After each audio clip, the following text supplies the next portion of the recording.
Drama serial مقدر کا ستارہ میں آج کی ایپیسوڈ میں نتاشا شینا کو فون کرتی ہے اور شینا سے کہتی ہے کہ ابھی مجھے کچھ دن ہی ہوئے ہیں گھر سے گئے ہوئے اور پاپا نے مجھے اپنی جائیداد سے بے دخل کر دیا. اتنے وہ آوازار آئے ہوئے تھے میرے سے. ان کو ہوتے کون ہے مجھے اپنی جائیداد سے بے دخل کرنے والے. میں ان کے خلاف کورٹ میں جاؤں گی, میں اپیل کروں گی. اس کی ماما کہتی ہیں کہ بیٹا تم کیا کر رہی ہو, کبھی بھی پاپا کے خلاف کورٹ پہ نہ جانا, وہ تمہیں ہمیشہ کے لیے آگ کر دیں گے. ابھی تو انہوں نے فیصلہ کیا ہے ورنہ وہ تمہیں ہمیشہ کے لیے آگ کر دیں گے, ایسی حرکت نہ کرنا. کہتی ہے کہ ماما کیا مطلب, دیکھیں نا میں ان کی بیٹی ہوں, میرا شرعی حق ہے ان کی جائیداد کے اوپر. کہ ماما کہتی ہیں بیٹے میں کچھ دنوں بعد ان کے پاس بیٹھوں گی, پیار سے انہیں بات کروں گی, انہیں سمجھاؤں گی. کچھ نہیں ہوتا تمہارے شرعی حق کو, کوئی نہیں لے رہا تمہارا شرعی حق, تم سمجھنے کی کوشش کرو. کہتی ہے کہ ماما مجھے نہیں پتہ, میں بس مجھے میرا جائیداد میں سے حصہ چاہیے اور پاپا کوئی نہیں ہوتے مجھے اس حصے سے محروم کرنے والے. اس کی ماما کہتی ہیں اچھا چلو ٹھیک ہے, ویسے مجھے پتہ ہے تمہارے کورٹ میں جانے کی اور اپیل کرنے کا مشورہ بھی تمہیں اس گھٹیا لڑکے شری نے دیا ہوگا جس کے کہنے پہ تم یہ گھر چھوڑ کے گئی ہو. ابھی وہ اتنی بات کر کے مڑتی ہے, پیچھے صفدر کھڑا ہوتا ہے. صفدر کو اتنا غصہ آتا ہے. صفدر کہتا ہے مجھے پتہ ہے تھا میری اولاد ہے ہی سیلفش, اس کو صرف پیسوں سے غرض ہے, اپنے باپ سے کوئی پیار نہیں ہے, اپنی باپ کی عزت کا کوئی خیال نہیں ہے, صرف جس کو بھی پڑی ہے صرف پیسے دولت جائیداد کی پڑی ہے اور کسی رشتے کا کوئی احترام اور عزت باقی بچی ہی نہیں ہے ان لوگوں میں. ٹھیک ہے تم ان لوگوں کو دے دو ساری جائیداد اور ان سے کہنا مجھ سے آئندہ کے بعد کوئی رابطہ نہ رکھے, اور خدا کا واسطہ اگر تم نے ان کو فون کیا یا رابطہ کرنے کی کوشش کی تو مجھ سے برا کوئی نہیں ہوگا. شینا کہتی ہے کہ وہ میری بیٹی ہے, میں کیسے اس سے دور رہ سکتی ہوں.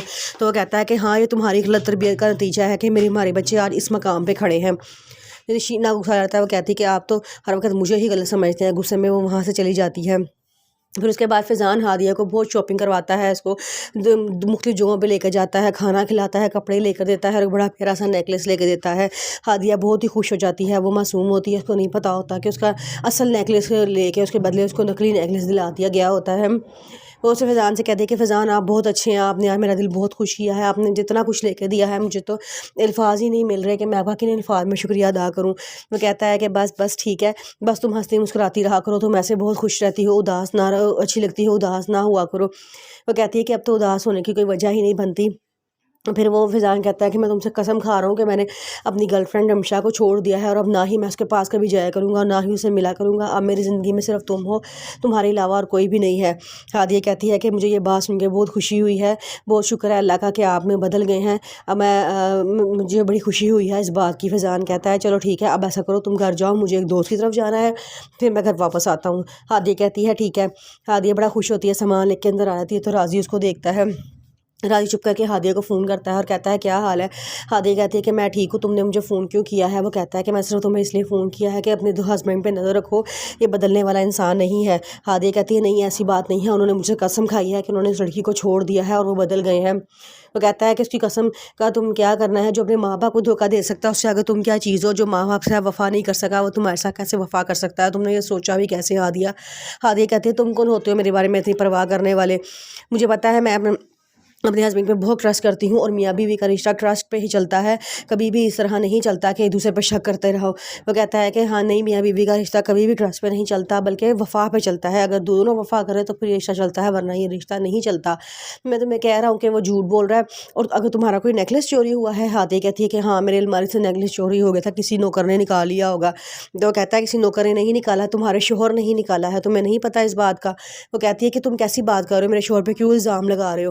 تو وہ کہتا ہے کہ اس سے پہلے بھی وہ مامور ممانی کے کئی زیور جو ہے نکال کے بیچ چکا ہے, اور فیضان نے ہی تمہارا بھی زیور بیچا ہوگا.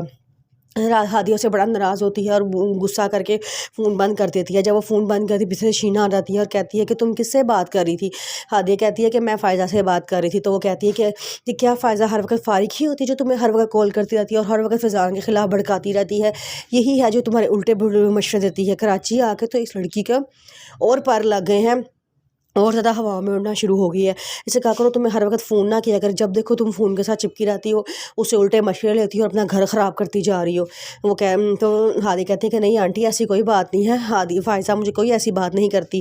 تو کہتی ہے مجھے پتہ ہے وہ کیسی بات کرتی ہے, کیسی بات نہیں کرتی, بس کرو اب آج کے بعد تم نے اس کو فون نہیں کرنا, سن لیا ہے. اور تم کل کہاں گئے تھے تم دونوں. وہ کہتی ہے کہ میں شاپنگ کرنے گئی تھی. تو اس کی ماما پوچھتے ہیں بتاؤ کیا شاپنگ کر کے لے کے آئی ہو. کہتی کچھ بھی نہیں, بس 3-4 سوٹ دلائے ہیں مجھے فیضان نے. وہ کہتی ہے چلو ٹھیک ہے اب میں جا رہی ہوں.